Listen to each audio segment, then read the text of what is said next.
Жарқыраған мүмкін 4-ші бөлім. Мәриям автобуста Рашидтің қасында үн-түнсіз отырды. Сыртта тағы да қар жауып тұрған. Жолдар мен ағаш бұтақтарын, үйлердің шатырларын қар қымтай бастады. Көше саудагерлері жайма үстелдердегі қарды қағып түсіріп әлек. Қап-қара итті қуалап жүрген балалар автобусқа қарап қолын бұлғасты. Мәриям Рашидке қарады. Ол көзін жұмып алыпты. Өткендегідей ыңылдап ән салған жоқ. Мәриям да орындыққа шалқайып көзін жұмды.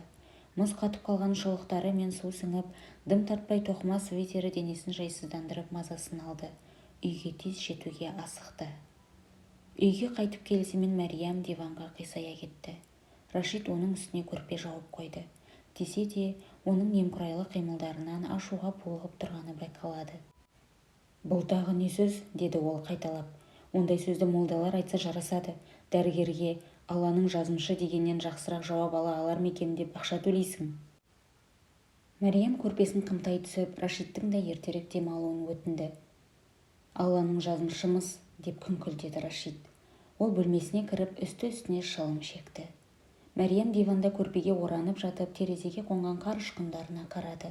Нананың айтуынша, әр үйір қар ұшқыны бұл дүниеде азап шегіп жатқан әйелдердің тынысынан пайда болып, аспанға бу болып көтеріледі мыс. Олар жиналып бұлтқа айналады деген еді Нана. Содан соң біз әйелдердің азап машақатқа сонша шыдамды екенімізді, қиындыққа үн-түнсіз төзетінімізді адамдардың есіне салу үшін қарға айналып жерге қайта түседі. Мәриямды ауыр қайғы басты. Жасалып бітпеген бесік пен Рашидтің киім сөресіндегі қыстық күпі есіне түссе болды, тепкіленіп, іңгәлай жылап, саусағын сорып, омырауын қанбастан түртіне еміп жатқан бір нәресте көз алдына пайда бола кетеді.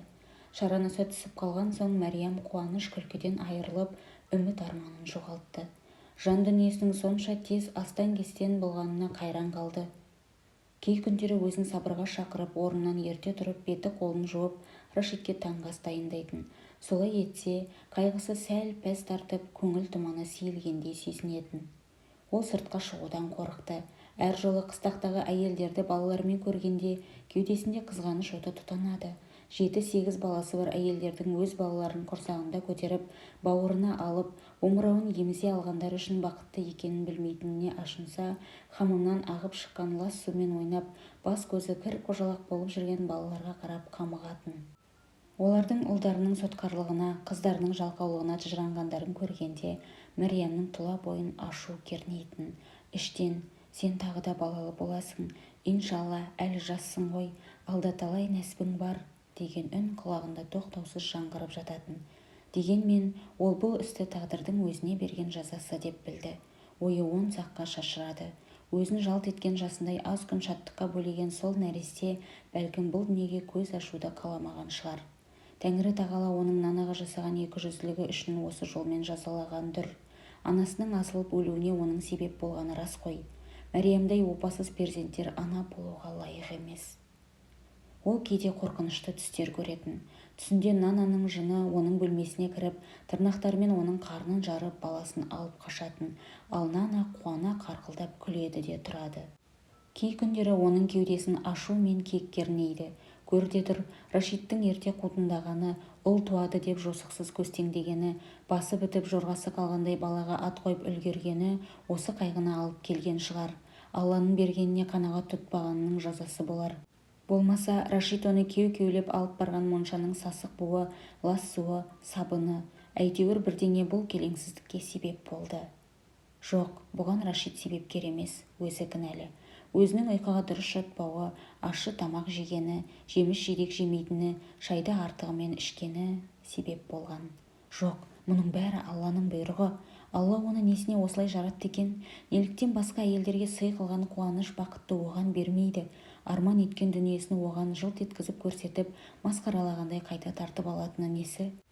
Бұл ашыну айыптаулар Мәриямның көңілін астан-кестен етіп, жүрек тұсынан әлдекімнің улы шеңгелі сығымдап жатқандай күйзеле түсті. Мұндай ойларға ерік беру Аллаға шәк келтіргендіктір. Файзолла молданың сөздері оның құлақ түбінде жаңғырыға бастады. Бар ғаламды әлемдердің Раббысы Қадир ием жаратқан, кімнің өлеп, кімнің жасауы, бізді жаратқан ұлы Алла тағаланың еркі. Хамамда болған істен кейін Рашидтің сөздері сиреп кетті. әр күні үйге оралғанда кешкі астан соң шылым шегеді де өз бөлмесіне тартады. Кей күндері түн жарымында тосыннан Мәриямның бөлмесіне кіріп, дөрекі әредтермен апы-тапы шаруасын бітіреді де шығып кетеді. Мәриямның тамақтарынан айып іздейді.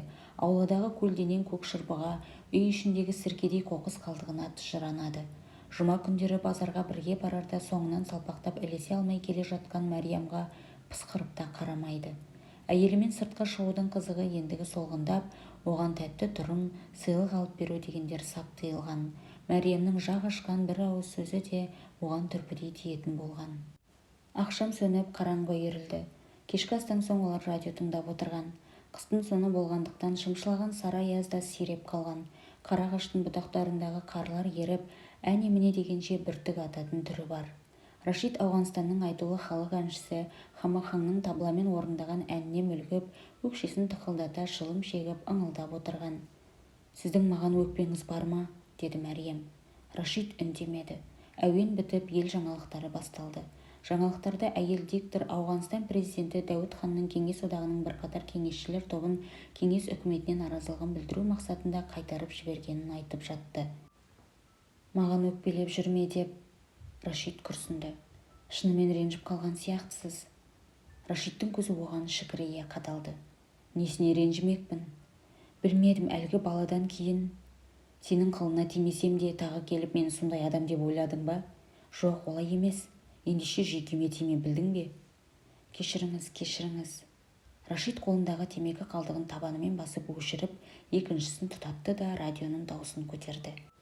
«Әйтсе де бір іс ойымнан шықпай жүргені», деді Мәриям, радионың үні естіртпей қояр ма деп дауысын көтере. Рашид тағы да ауыр күрсінді. Бұл жолы ызалы түрмен маңдайын сипап, «Бұл тағы не сөз?»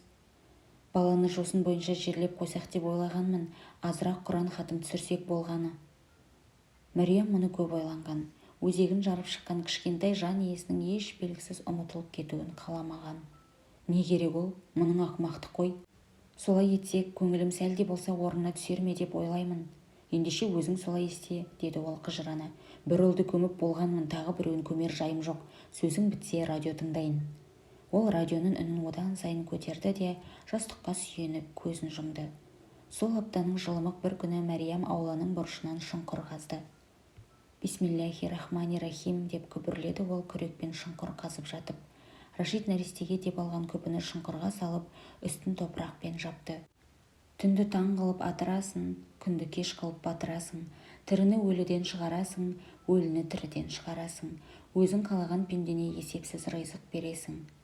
Мәриям күректің сыртымен шұңқыр үстіне үйілген топырақты баттап шындады. Өзі тұрғызған шөкімдей қабірдің басында тізерлей отырып көзін жұмды. «Ей пәруардигарым, ризық бергін, маған ризық бергін». 1978 жылдың сәуір айы. 1978 жылы Мәриям 19-ға толған. Сәуірдің 17-сі күні Мир Акбар Хайбар мырза қастандықпен өлтірілді. 2 күннен соң Кабулда ауқымды наразылық шеруі болды. Көшедегі адам атаулының аузында бұл әңгіме желдей гуледі. Мәриям терезеден көршілердің радионы құлақтарына тақап, хабар тыңдап дүрілдесе әңгіме қозғап жатқанын көрді. Арасында Фарибе де бар. Ол есікке сүйеніп, Дехмазанға жаңадан көшіп келген бір әйелмен сөйлесіп тұр. Бір қолымен томпиған қарнын сипалайды. Олардың қасына қолына бала көтерген, шашын қызғылт түске бояп алған әйел келіп қосылды. Жасы Фарибемен шамалас болса керек. Мәриям оның өз ұлын Тарых деп шақырғанын естіді. Мәриям Рашид пен көршілерінің тобына қосылмады. 10 мыңдай адамның Кабулдағы үкімет үйінің маңында наразылық көрсеткені радиодан естіді. Рашидтің айтуынша, Мир Акбар Хайбар коммунист екен. Оның жақтастары президент Дәуіт хан оны қастандықпен өлтірді деп есептейді. Осы әңгімені айтып отырғанда Рашид Мәриямның жүзіне көз салған жоқ. Бұл күндерде ол Мәриямға еш назар аудармайтын болған. Оның өзіне соңғы рет қашан сөйлегенін де есіне түсіре алмады. «Коммунист деген кім?» деп сұрады ол. Рашид демін ішіне тартып қабағын түйді. «Коммунистің кім екенін білмейсің бе? Бұл қарапайым нәрсе ғой, жұрттың бәрі білетін. Сен ғана білмейсің». Ол аяғын үстелдің үстіне шығарды да жақтырмаған сыңаймен коммунист дегеннің Карл Маркстың жолын құп көретіндер екенін айтты. «Карл Маркс деген кім?» Рашид күрсінді. Радиода әйел диктор Ауғанстан коммунистік партиясының халықтық фракциясының жетекшісі Таракидің көшедегі наразылық білдірушілерге қолдау көрсетіп сөз сөйлегенін хабарлап жатқан. Айтайын дегенім, олар нені талап еткен, деп сөзін жалғастырды Мәриям. Коммунистерді айтам, олар неге зәру? Рашид келемеждей күліп басын шайқады. Дегенмен оның бұл сұрақтардан сәл тосылып қалғанын сезді. Ештеңе білмейсің, солай ғой, есі кірмеген бала сияқтысың, басыңның іші боп-бос, ештеңе жоқ. Бұларды сұраған себебім, аузыңды жап. Мәриям үнсіз қалды. Рашидтің Мәриямға бұлай сөйлеуіне, айыптауларына, келекелеуіне, балағаттауына, тіпті қасынан кісі құрлы көрмей өтіп кете беретініне төзімділік таныту ақиқатында оңайға соқпайтын. Алайда Мәриямға әйел адам қорыққанда бәріне төзе білетіні анық болған. Ол да дәл сондай еді. Ол қатты қорыққан. Рашидтің мінезінің өзгеріп кетуінен, әп-сәтте пайда болатын ашуынан қорыққан. Оның арзымас қана сөз тәжікесінің өзін сынға алу, қол көтеру, төбеп тебу арқылы шешуінен қорыққан. Мұндай істер бола қалғанда Мәриямның ғапу сұрауы, жалынып жалбарынуы да Рашидті райынан қайтара алмайтын. Хамамда болған оқиғадан кейінгі 4 жыл ішінде Мәриямның үміт шырағы 6 рет жанып өшті. Рашид Мәриямнан барған сайын алыстап, ақыр соңында оның ешбір қыбыр қимылы Рашидке жақпайтын болып тынған. Ол үйді мұнтаздай тазалайды, Рашидтің кірін жуады, оған уақытылы ыстық тамақ дайындайды, тартымды көрінбекке косметика бұйымдарын сатып алып боянып та көрді. Оның да еш пайдасы болмады. Рашид үйге қайтып келгенде оған қарап қояды да бетін келе-келе тыжырады. Мәриям өзін қоярға жер таппай тазалық үйіне жүгіреді. Көз жасымен бірге ағып кеткен бояуды сабындап жуады. Рашидтің есіктен кіргені білінген бетте Мәриямның бойын қорқыныш билейтін. Кілттің сылдырлаған, есіктің сықырлаған дыбысымен бірге жүрегі де тоқтап қалардай әлсіз соға бастайтын. Төсегінен атып тұрып, күйеуінің сытырлаған аяқ алысы мен аяқ киімін шеше салып, жалаң аяқ жүре жөнелген сыбдырына дейін еститін. Оның орындықты тартып отырып, қасықты тақылдатып, тамағын жеген, газет парақтап, су ішкен дыбысын тыңдайтын. Тағы нендей сылтаумен қағытар екен деп алаңдап қалтырайтын. Әлбетте, Рашидке себеп табылады. Түймедейді түйедей қылады. Мәриям оның көңілін табу үшін барын салса да, оның бар қажетін қанағаттандырса да, Рашид риза емес. Оның ұлын қайтарып бере алмады. 7 рет шикі ет бітіп түсік тастады. Міне енді күйеуінің алдында құнсыз затқа, артық жүкке айналғанын оның суық көз қарасынан ақ аңғарады. Енді не болмақ, деп сұрады ол Рашидтан. Рашид оған тесіле қарап тісін шықырлатты. Аяғын үстелден түсіріп, радионы өшіріп, баспалдақпен өз бөлмесіне қарай көтерілді. Мәриям есіктің жабылғанын естіді. 17 сәуір күні Мәриямның сұрағына жауап табылды. Сырттағы айғай-шуды естіп, баспалдақтан жалаң аяқ жүгіріп түсіп, қонақ бөлмеге кірді. Рашид іш киіммен шашы ұйпаланып, терезеден сыртқа қарап тұрған. Мәриям терезенің алдына келді. Әуеде әскери ұшақтар солтүстік пен шығысты бетке алып ұшып барады. Дауысы құлақ жарады. Жарылыс болған жақтан қою ыс тұтып көтерілді. Не жағдай болды, Рашид, деді Мәриям. Бұл не жағдай? Құдай біледі, деп күбірледі Рашид. Ол радионы қосып тыңдамақшы болды. Бірақ одан ызыңдаған шуылдан басқа ештеңе естілмеді. Енді не істейміз? Не істеуші күтеміз, деді Рашид ызаланып. Сол күні Мәриям ас үйде тамақ пісіріп, Рашид радио қабылдағыштың толқынын таба алмай әлектеніп жатқан. Мәриям өзінің Рашидке риза көңілмен ас даярлайтын кездерін есіне алды. Ендігіде сол ризашылықтың орнын алаң мен қорқыныш алмастырған. Өзі жасаған тамақтар үнемі күйеуіне тұзды не дәмсіз көрінеді. Күріш пісірсе дәйім езіліп не құрғақ болып қалыпты деп ренжиді. Кейде нанды өте жұмсақ деп кейсе, кейде тым қатты деп зарлайды. Рашидтің үнемі айып тағуларынан Мәриям да өзіне сенімін жоғалтқан. Ол асты күйеуінің алдына қойып жатқанда радиодан мемлекет гимні орындалды. Бүгін сіз үшін палау дайындадым. Мұнда қой да аузыңды жап. Радиодағы әуен біткен соң ер адам сөйледі. Өзін әуе қорғаныс бас командирі Абдул-Кадир деп таныстырды. Ол 4-ші дивизионнан бөлініп шыққан төңкерісшілердің Кабулдағы әуежай мен қаланың негізгі тас жолдарын басып алғанын жариялады. Айтуына қарағанда, Кабулдағы байланыс және ақпарат министрлігі, ішкі сыртқы істер министрліктері де басып алыныптымыз. Бұл жерлер Кабул халқының қолына өтті, деп мәлімдеді ол тебірене. Көтерілісшілер президент сарайына шабуыл жасап, танкілер әлде қашан сарай ішіне басып кірген еді. Абдул-Кадир қатаң түрде Дәуітханның сойылын соғушылардың күні бітуге жақын деп жар салды. Бірнеше күннен кейін Дәуітханның жақтастарының коммунистер тарапынан қолға алынып, түрмеге жабылғаны жайлы әңгімелер тарай бастады. Поличархи түрмесіне тоғытылған тұтқындардың көзі ойылып, жыныс мүшелері кесіліп, кейбірінің денелерін парша-парша етіп турап тастағаны хақындағы дақпырттар көше-көшеде желдей есті. Мәриям президент сарайында да қақтығыс болғанын естіді. Дәуітхан да өлтірілді. Алайда коммунистер оны өлтіруден бұрын отбасындағылары мен туыс-туғандарынан 20-дан астам адамның көзін құртыпты. Арасында әйелдер мен балалар да бар еді.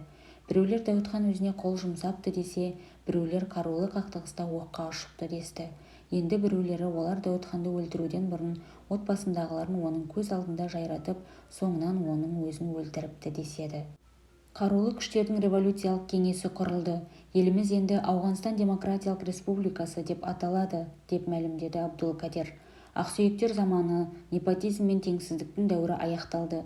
Біз ондаған жылдар өмір сүрген зұлым билікті аударып тастадық. Билік енді халықтың, еркіндікті сүйетін халықтың қолына өтті.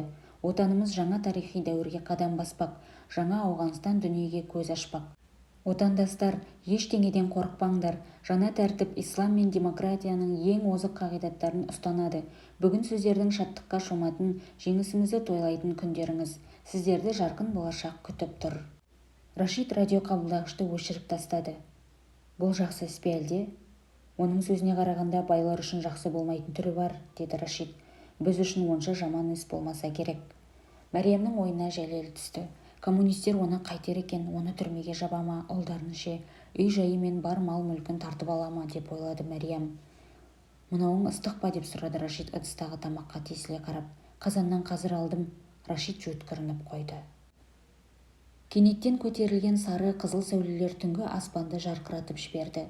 Көшенің төмен жағындағы аулада қалжыраған Фарибе бүйірін таянып басын көтерді. Терлеп тепшіген оның шашы бір-біріне жабысып, самайынан аққан тері иегіне жиналып жерге тамып кетеді. Жасамыс туыт анасы күйеуі мен ұлдарының нәрестені қолдан қолға алып еркелеткендеріне елжірей қарап тұрған.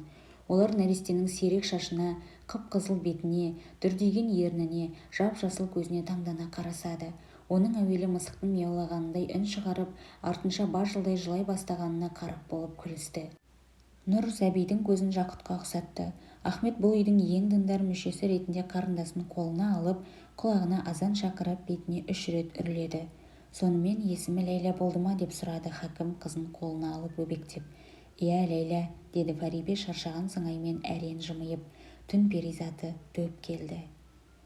Рашид алақанмен бір уыс палауды аузына салып, 1-2 шайнады да үстелдің үстіне түкіріп жіберді. Сізге не болды, деп сұрады Мәриям сасқанынан жүрегі атқақтап. Не болушы еді, деді Рашид Мәриямның даусына салып. Күндегі әуеніңе басыпсың. Күрішті күндегіден 5 минут артығырақ қайнатқан сияқты едім. Қып-қызыл өтірікші екенсің. Ант етейін. Рашид қолына жұғып қалған күріш түйірлерін сілкіп түсірді. Тәрелкені итеріп жіберіп, үстелдегі дәмдеуіштер мен палауды төңкеріп тастады. Мәриям оның ас үйден тарс-тұрс басып, далаға шығып кеткеніне қарап тұрды. Артынша қақпаның қатты жабылған даусы естілді.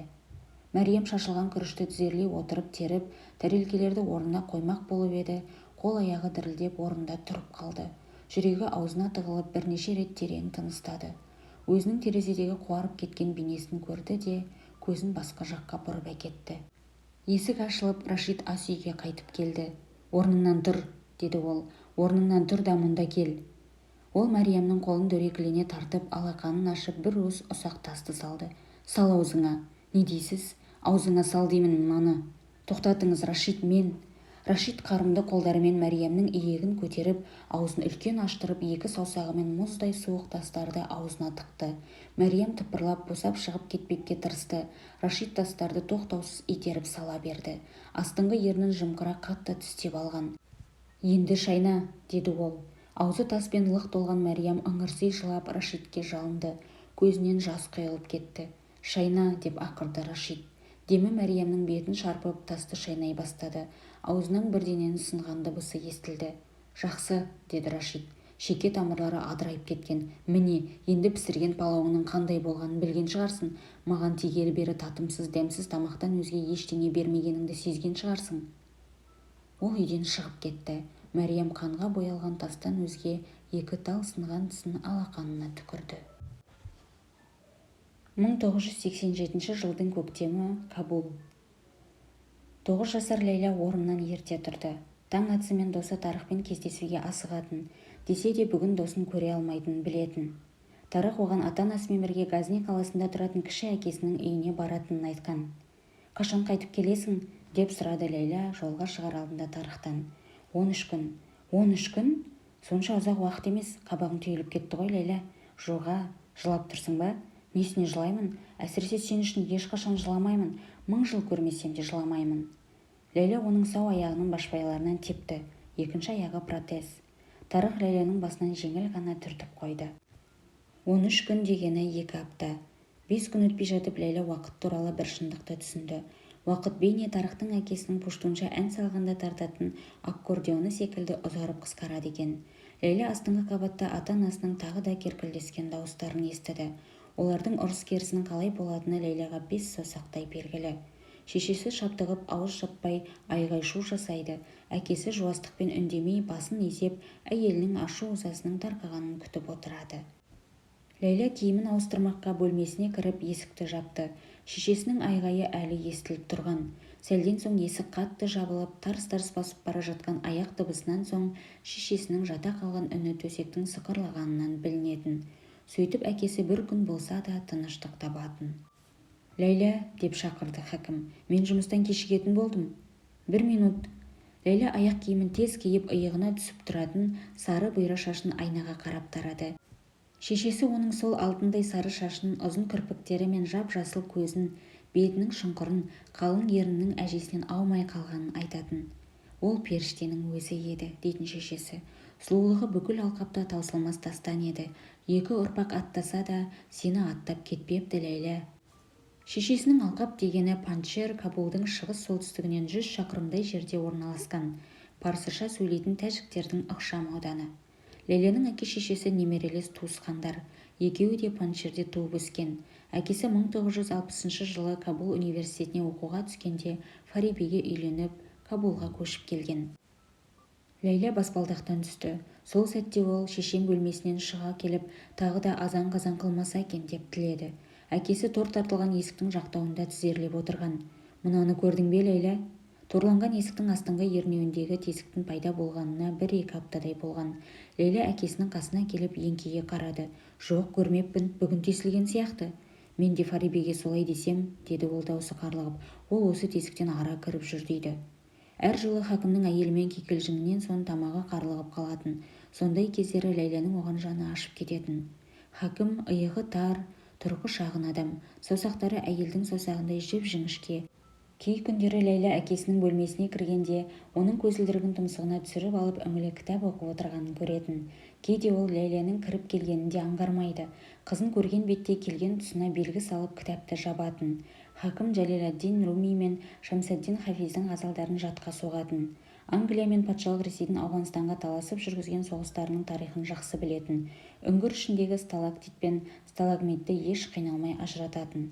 Күн мен жер шарының аралығы Кабулдан Ғазниға 1.500.000 рет барғанға бара-бар екенін есептеп беретін. Алайда Лейла кәмпит құтысының аузын ашпақшы болса, шарасыз шешесінен жәрдем сұрайтын. Хакім қарапайым құралдарды да қолдана білмейді. Шегелеген есіктері ерте-сақ қисайып шиқылдап тұратын. Шатырдың суағарларын ретке келтірсе де су тамшылағанын қоймайды. Шкаф сөрелердің іші көгеріп иістеніп кетсе де, хакімнің жасағандары оған тыйым бола алмайтын. Фарибенің айтуынша Ахмет 1980 жылы Кеңес одағына қарсы соғысқа аттанардан бұрын мұндай ұсақ-түйек шаруаларды өзі-ақ тындыра салатын көрінеді. «Егер саған кітап оқитын адам керек болып жатса, әкеңнің алдына түсетін чемпион таба алмайсың», дейтін Фарибе Лейляға. Әйтсе де, Лейленің есінде қалуынша әкесі Ахмет пен Нұрды соғыс майданына жіберуден, ал шешесі Ахметтің кітап құмарлығына көбірек сүйінетін, әкесінің ұмытшақтығын жақсы көретін. «Сонымен бүгін аптаның қай күні болды?» деп сұрады хакім күлімсіреп. «Жұма ма әлде сенбі ме?» «Қайдан білейін, күн санап отырмасам», деді Лейла. Ол әзілдеген еді. Тарықтың жоқтығы әкесінің есінде барына іштей қуанған. «Көзді ашып жұмғанша оның фонарының жарығын көресің», деді хакім. Ол Лейла мен Тарықтың кеште бір-біріне фонармен белгі беріп ойнайтынын меңзеп айтқаны. Олар бұл ойындарын әр күні кеште тістерін тазалағандарындай ұзақ уақыттан бері жалғастырып келе жатқан. Хакім тесікті сипалап, «Мұны уақыт бөліп жамап қоярмын, біз енді жүрелік», деді. Ол артына бұрылып айғайлады: «Біз кеттік, Фарибе, Ләйләні мектепке апарамын, кеште оны алып қайтуды ұмытпа». Ләйлә әкесінің велосипедінің артына міне беріп, етікші Рашид пен оның ешкіммен араласпайтын әйелі тұрып жатқан үйдің алдында тұрған көлікке көзі түсті. Көк түсті, сыртында ақ жолағы бар Мерседес-Бенц маркалы мұндай көліктер бұл қыстақта аз ұшырасатын. Көлікте шопырдан басқа тағы бір адам бар еді. Ол көліктің артқы орындығында отырған. «Бұлар кімдер?» деді Ләйлә. «Оны қайтесің?» деді хакім. «Тез мін, кешігетін болдық».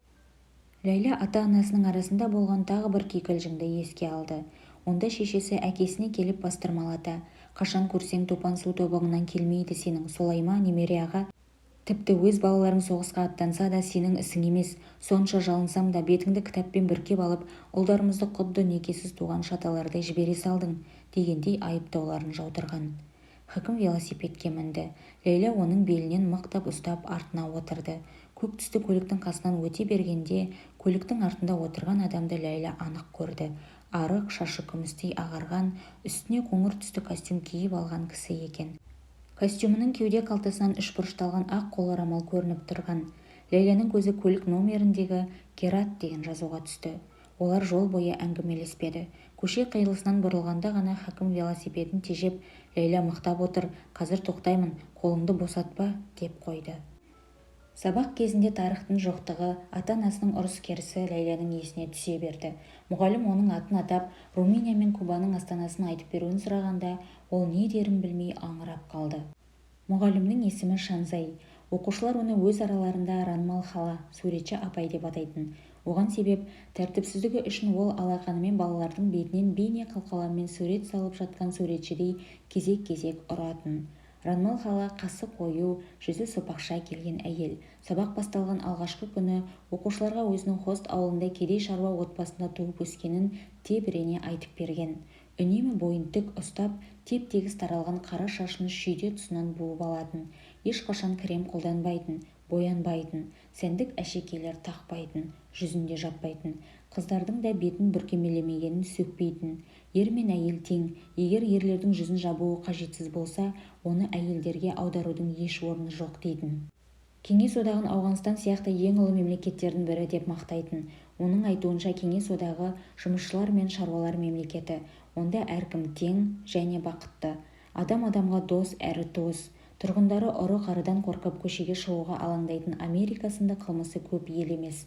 Ауғанстандағы прогреске қарсы бандылар, санасы соқыр қарақшылар жеңіліске ұшырағанда, бұл елдің халқы да Кеңес одағының халқы сияқты бақыт пен қуанышта өмір сүреді екен.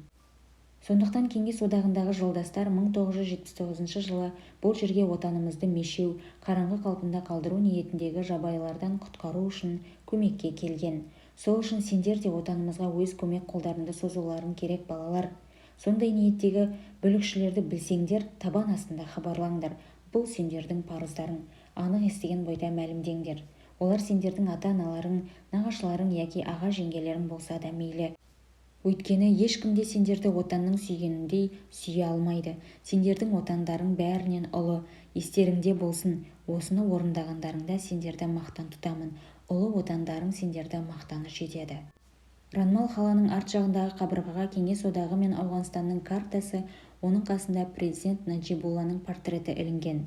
Хакімнің айтуынша, Наджибулла бұрын адамның зәресін зәр түбіне кетіретін үрейлі құпия полицияны басқарған.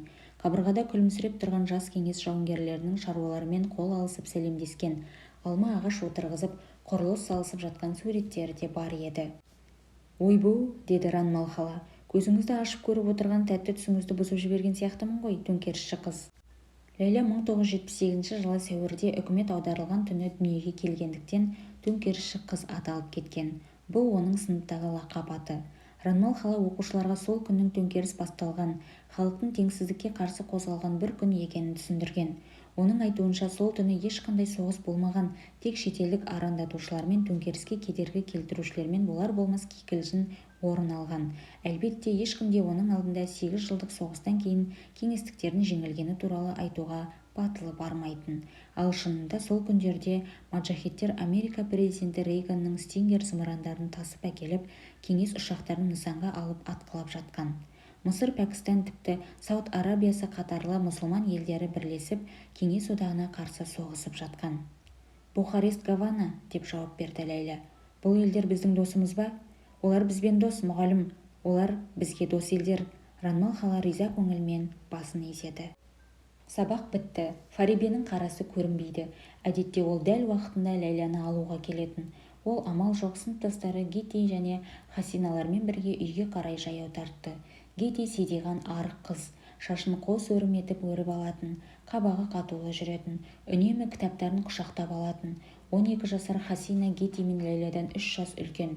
3-ші сыныпта 1 рет, 4-ші сыныпта 2 рет сыныптан қалып қайта оқыған.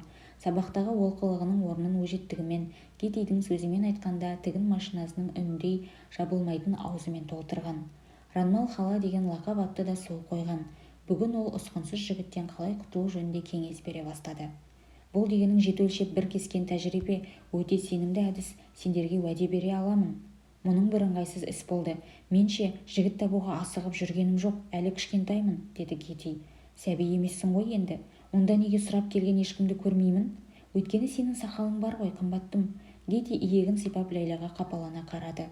Ләйлә оның әзілді түсінбегеніне ыңғайсызданып күлді де, Хасинаның айтқандарына наразылығын білдіріп басын шайқады. Не істеу керек екенін білгілерің келе ме өзі, қыздар? Иә, айтшы қане. Оның дәрісі бұршақ. 4 құтыдан кем болмауы керек. Кеште әлгі сұрықсыз кексе жігіт сені сұрап үйіне келгенде сазайын солай бересің. Есіңде болсын, ол шайға қолын соза бергенде көзі мен құлағын көздеп атасың. Бәрекелді, солай істеймін, деді Ләйлә. Сонымен ол кекседен құтыласың. Ләйлә оның кеңестеріне зәру емес екенін айтқысы келді. Әкесінің оны жуық күндерде ұзату ойы жоғын білетін. Осы күндерде әкесі Кабулдағы ең үлкен Сило нан зауытында от жалын мен құлақ тұндырарлық ызың шудың ортасында тыным таппай жұмыс істеп жүрсе де, университетте білім алған оқымысты адам. Бұрын орта мектеп оқытушысы болған. 1978 жылғы төңкерістен кейін Кеңес одағы Ауғанстанды басып алудан 1 жыл бұрын қызметінен босаған. Хакім Ләйләға бас амандығынан бөлек оқудың маңыздылығын бұрын да анық түсіндірген. Мен білемін, сен әлі жассың, қызым. Ошақ отқа ие болу оңай, бірақ білімге ие болу оңай емес. Сен өте ақылды қызсың. Қандай адам боламын десең де бола аласың. Қай жолды таңдаймын десең таңдай аласың. Мен сені шын жүрегіммен түсінемін. Бұл соғыс біткенде Ауғанстан сендерге еркектерге мұқтаж болғандай мұқтаж болады. Бәлкім, саған тіпті де зәру болатын шығар. Себебі әйелдері білімсіз елдің аспаны мәңгі қараңғы, Ләйлә. Әйтсе де Ләйлә Хасинаға әкесінің айтқандары жайлы ауыз ашпады. Яки әкесін мақтаныш ететінін, өзіне деген көзқарасын, өзін қалай бағалайтынын, өзінің әкесі сияқты білімді болуға қалай бел байлағанын айтпады. 2 жылдан бері ол үздік оқушы сертификатын алып келеді. Хасинаның әкесі таксист, мінезі қыңырлау адам. 2 жыл ішінде Хасинаны ұзатып жіберу ойы да жоқ емес.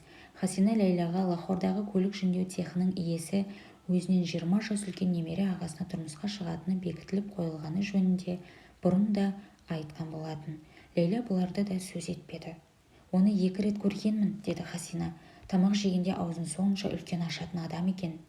Бұршақ жайлы айтқандарымды ұмытып қалма, деді Хасина қолана күліп. Сосын Ләйләні түртті де, жалғыз аяқты Ханзадан келіп есігіңді қақса қарсы емес шығарсың, ә? Ләйлә Хасинаны итеріп жіберді. Егер басқа біреу тарихты солай десе, ашуы келер еді.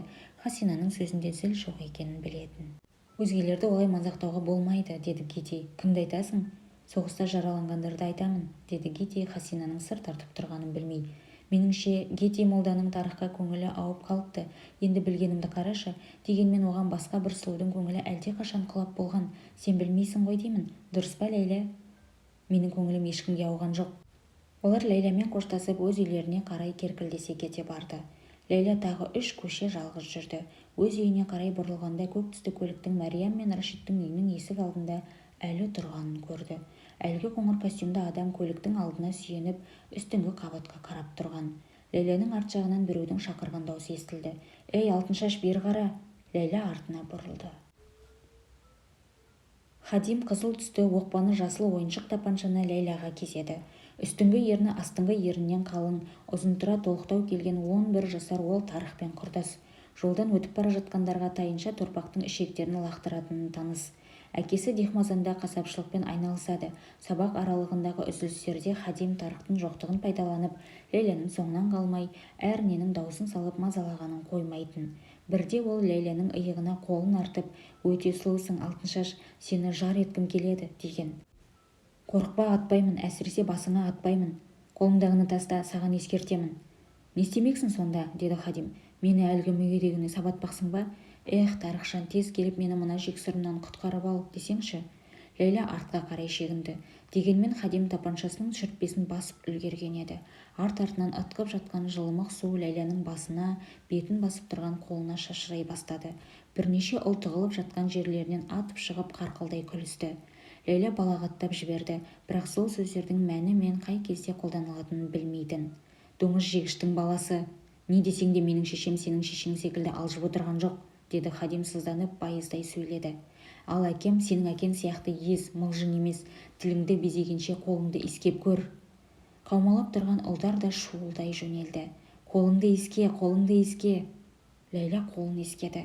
Иіскемес бұрын-ақ Хадимнің неліктен басыңа атпаймын деуінің себебін сезген. Қолын мұрнына әкеле бере айғай салды. Оның бажылдағанын көріп, маңайдағылар онан сайын қарқылдай күлісті. Ләйлә жылап артына бұрылып тұра жүгірді. Ол құдықтан су тартып моншадағы шылапшынға құйды. Киімдерін шешіп, шашын сабындап ызалана ысқылады. Денесі мен басына сабынды қайта-қайта құйды. Бірнеше рет жүрегі айнып құсып жіберуге шақ қалды. Беті мен мойнын орамалмен қызарғанша сүртті. Таза киімдерін киіп жатып, Ләйлә тарықтай есіне алды. Ол қасында болғанында Хадимнің зәр шашуға батылы жетпес еді. Ал шешесі күндегіше мектептен алып кеткен болса ше. Кейде ол шешесінің өзін несіне туғанын түсінбей дал болатын. Адамдар бар махаббатын алдыңғы балаларына арнап тауысса, кейін тағы бала сүйіп несіне әуре болады деп күңкілдейтін. Ол бөлмесіне кіріп төсегіне құлай кетті. Көңілін орнықтырып сабасына түскен соң орнынан тұрып шешесі жатқан бөлменің есігін қақты.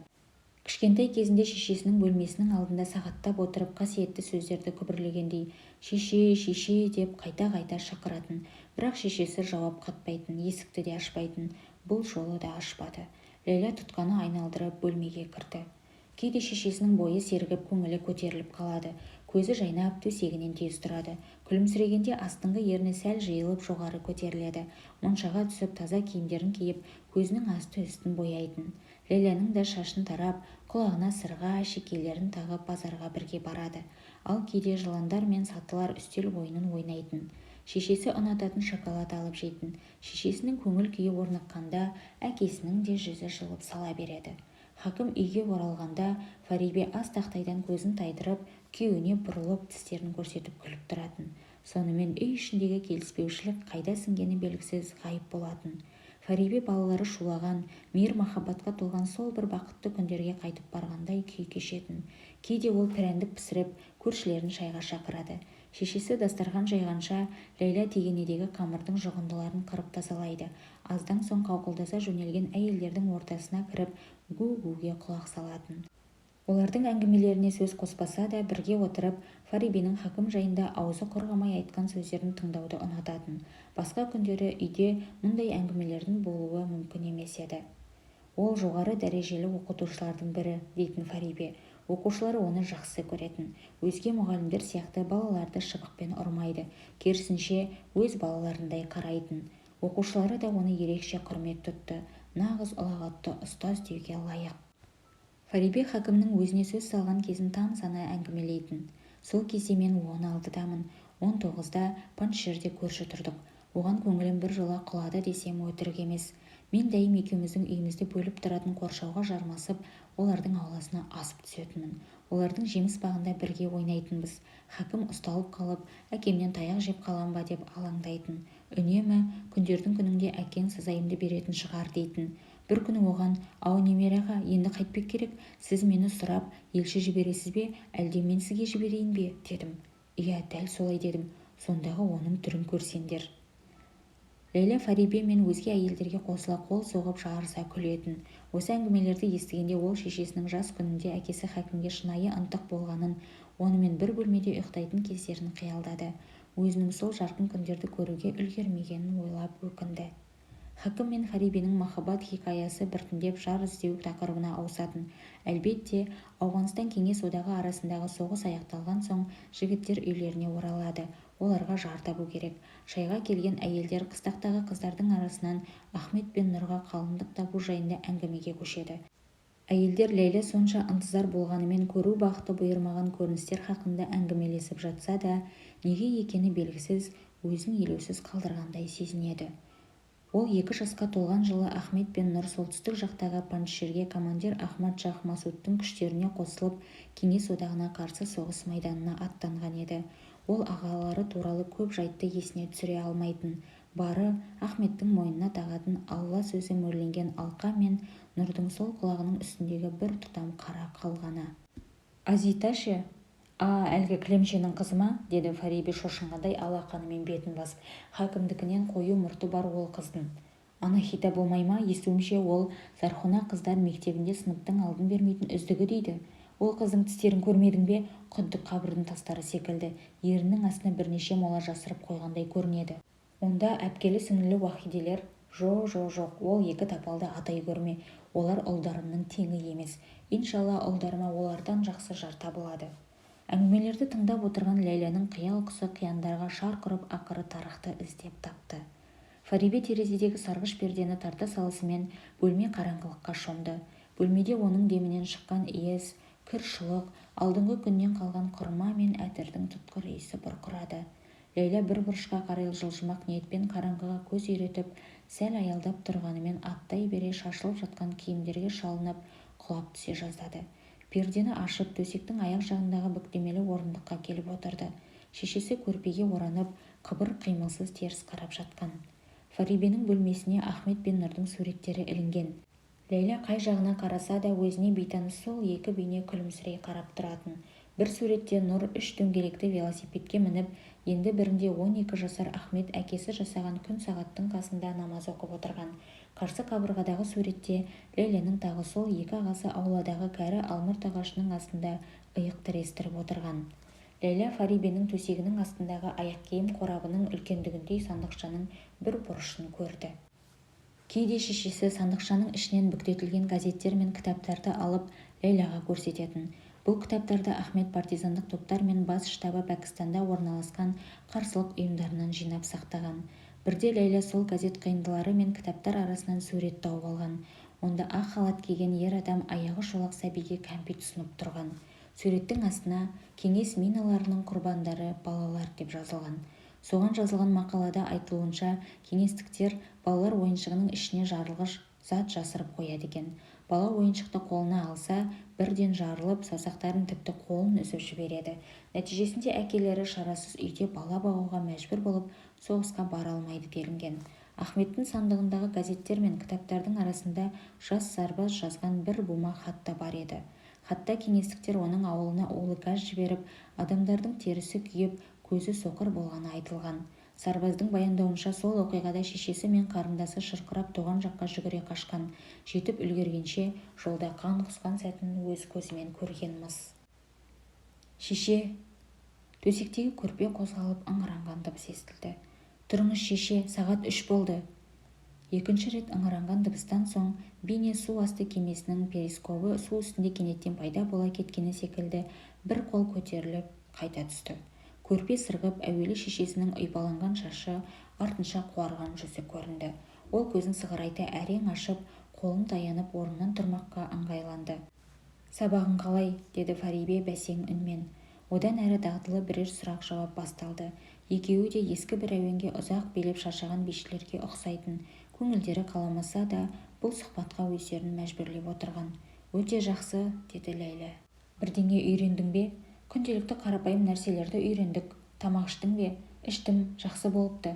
Фарибе басын көтеріп терезеге қарады. Көзі ісіп кеткен. Оң жақ беті қызарып, шашы тегістеліп, бетіне маңдайына жабысып қалған. Басым ауырып тұрғаны. Аспирин берейін бе? Фарибе шекесін уқалады. Сәл байқайын. Әкең келді ме? Сағат енді ғана 3 болды. Иә, рас солай деген едің, деді Фарибе есінеп. Түс көріппін. Ертерек сен кірмес бұрын. Түсімде не көргенімді есіме түсіре алмай отырғаным, сен де солай ұмытып қалушы едің. Барлық адам сөйтеді, шеше. Қызық қой бұл. Сіз түс көріп жатқанда біреу су мылтығымен шашыма зәрін шашты. Несін шашты дейсің? Зәрін. Бұл не сорақылық. Ой алла, қапаланба бейшара қызым. Ертең онымен сөйлесем. Болмаса шешесімен жолығайын. Иә, шешесімен жолыққаным дұрыс. Сізге оның кім екенін әлі айтпадым ғой. Иә, рас, кім ол? Болды, қойшы. әбден ашуланған екенсің-ау. Сіз мені мектептен алып кетпекші болғансыз. Сол, деді Фарибе кібіртіктеп. Ләйлә шешесінің сөзінің түбіне бойлай алмады. Шешесі шашын талдап жұла бастады. Ләйлә шешесінің шашын талдап жұла берсе де әлі күнге басының жұмыртқадай тақырайып қалмағанына қайран қалатын. Ендеше әлгі досыңның аты кім еді? Тарых, солай ма? Ол қайда? Осы аптада бір жерге кеткен. Шешесі өтірік күрсінді. Жуындың ба? Иә, тазаланып алыпсың, деп шешесі жабырқап терезеге қарады. Жуынып алғаның жөн болған, басқасының қажеті шамалы. Ләйлә орнынан тұрды. Тапсырмамды орындайын. Сөйте ғой, шықпас бұрын терезенің пердесін тарта сал құлыным, деді Фарибе. Үні әлсіреп бара жатқан ол әлдеқашан көрпеге сүңгіп кеткен. Ләйлә пердені тарта беріп көшеде шаңдатып бара жатқан көлікті көзі шалды. Гераттық номерді алған Мерседес-Бенц заулап бара жатқан еді. Ләйлә оның қарасы өшкенше терезеден телміріп тұрды. Ертең ұмытпаймын, деді Фарибе. Уәде беремін. Кешеде солай дегенсіз. Сен білмейсің, Ләйлә. Нені? Ләйлә артына бұрылып шешесінің бетіне үңілді. Нені білмеймін? Фарибе бір қолымен кеудесін жеңіл соққылады. Міне, мына жерде, мұнда не барын сен білмейсің. Оның үні барған сайын әлсіреп бара жатты. Сен түк те білмейсің.